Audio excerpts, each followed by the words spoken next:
Hi everyone, this is the second video of the series where we talk about mistakes in sales we should all avoid. On this one we talk about a few interesting topics. The first one is dedicated to the mistake we do that we don't talking to the right stakeholder. People come out of sales meetings celebrating that the order is on its way. They argue the meeting was great with the person they met. When you ask who participated in that meeting, they say the potential user. An order will not come until you make sure that you talk to the right people, all of them, not just the potential user of your service or your product. The first question one needs to wonder is who plays an integral role in the purchase process. I'm not suggesting that there is a problem talking to the potential user. This is important, but until you talk to all involved parties, the opportunity is not well qualified. Depending on the industry, life cycle and budget level, there are many people that might be involved in a purchase, from the budget owner, the manager of the department, the board, the procurement department, the information technology team, the legal team, operations, and the user's management. There might be a different person that owns the budget, another that approves. Some of the functions and the authorization above might be gathered in one person.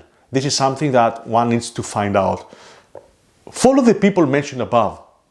Try to meet them and get their view on the order. Find also the ratios between them. See who has the decision power in the organization. A sales opportunity is a complex process. Stay close and committed to that process. Another big mistake we shall try to avoid is that we speak more than the client in a sales meeting. This is possibly one of my favorite topics, if not the greatest. Unfortunately, if you are in sales for the first time, you will make this mistake. And this is okay. Nobody was born to understand that what is important in a client meeting is what the client says, not the other way around. Humans have a native tendency to talk. We love advertising our achievements and speaking about what we are proud of. The whole idea can be better understood if one considers the reason a meeting is conducted. Most might say that the meeting's objective is to get closer to a sale. That's a purpose, sure, but aren't we there to help and consult the client in the first place? By helping the client finding a solution to their pain points, we get closer to selling our solutions. Sales is the result of finding the way of servicing the client. Assuming we conduct the meeting to help a client, does not mean we need to learn more about them, about their world, their pain points, their objectives. How can we answer these questions if we don't let the customer speak, the biggest part of a meeting? The best way to make clients speak is to make effective, powerful, and meaningful questions. But before that, we need to be genuinely intrigued to find out more about them and their business. The right questions will reveal lots about them, things that will be important for closing the sale as well. You will be surprised how much clients love talking about them, about their business, and if they trust you, they will talk more about the challenges, their goals, and will then listen to you and your insights and discuss your ideas about their business. Letting clients talk will also reveal the compelling reasons they have to buy, the urgency, their worries, and the dream environment and solution. Don't lose the opportunity to learn about them in a meeting. Don't throw away such an opportunity. Let's go now to another mistake we usually do, that of ignoring the formal buying process of the client. I don't know about you, but this did happen so many times to me. You come out of a meeting, you feel connected with the stakeholder, there's strong indication that you have done it. You feel you nailed it. You think this is the opportunity won. A few days later, you give a call to your stakeholder and you're ready to suggest sending a contract to them. And this is when you're hit by electric shock. The client says that the project needs to wait. When you discuss the reasons of the delay, the truth is revealed. So many people were left outside from the discussion and so many processes were not followed. Rule not to forget. Each organization has its own buying process that must be followed.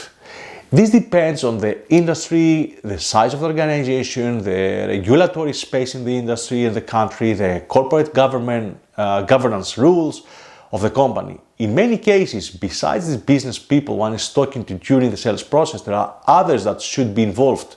Technology teams, for example. may need to sign off a technological project. Project teams might need to tick several boxes and make sure the new service can be integrated smoothly to the company's processes. Decision makers need also to understand how a service fits to the overall goals and governance of the company. Buying a piece of service for a firm may not be a straightforward process as we believe. Certain organizations may have strict procurement rules with certain guidelines that must be adhered to. In many other cases, a company requires to go to the market with a tender offer to potential vendors before buying from one. Depending also from the budget level required for a project, different processes are in place, making sure the finance team has the budget for it. Hence, in some cases, they also need to sign a project off. Overall, one needs to understand that running a sales opportunity is not a simple and straightforward process in some cases, but it can be done. It's a nice journey, but one needs to understand the process and needs to stay patient and committed. Another common mistake we do is that we price unfairly our product and the deal. Many of you may say, wait a minute, this is not a sales topic. Pricing policy is not something that sales decides and administers. This is true, but shouldn't sales team be in the process of deciding how to price a deal? Pricing plays always a vital part when closing a deal in B2B environment, as there will be usually a negotiation phase, depending of course on industry, institution, etc. In many cases, pricing is not at all fixed, and drafting a cost proposal starts from a blank canvas. The question though stands, how much would you charge the client? I believe the number is not the answer. The way you think or reaching the proposed price is the solution. First of all, one of the first mistakes we all do, including myself, is negotiate down and price cheaply a deal. Fair pricing means that fair pricing for both. This is a two-way relation, not one. Someone is willing to pay for a service because they need it. I read many publications, white papers and articles on this topic, and I come to the conclusion that there is no certain way to know which price is good for the deal. What I would suggest is to look at different ways to price your deal. Concentrate on the process to decide. Start from considering the stage your company is and how much you want to acquire a client. Are they going to be the first one in the region? Is it a new use case? Are they big enough to make a good buzz from marketing perspectives? You certainly cannot ignore these factors. On the other side, there is competition out there. How do you compare to them? Not just in pricing, but in everything. Should you have better pricing to compensate for the lack of some features? You need to think also the effort you make in developing, integrating, implementing a sales case. How pricey is this going to be? Will the price cover the cost? And last but not least, let's not forget about the solution, the product, it adds value to the customer. One is to think, what is the price for this value? How much in real money the client will save or make? To conclude, pricing a deal is not an easy thing. Price is not just a number. Price is a process of deciding. Thank you very much for watching this video.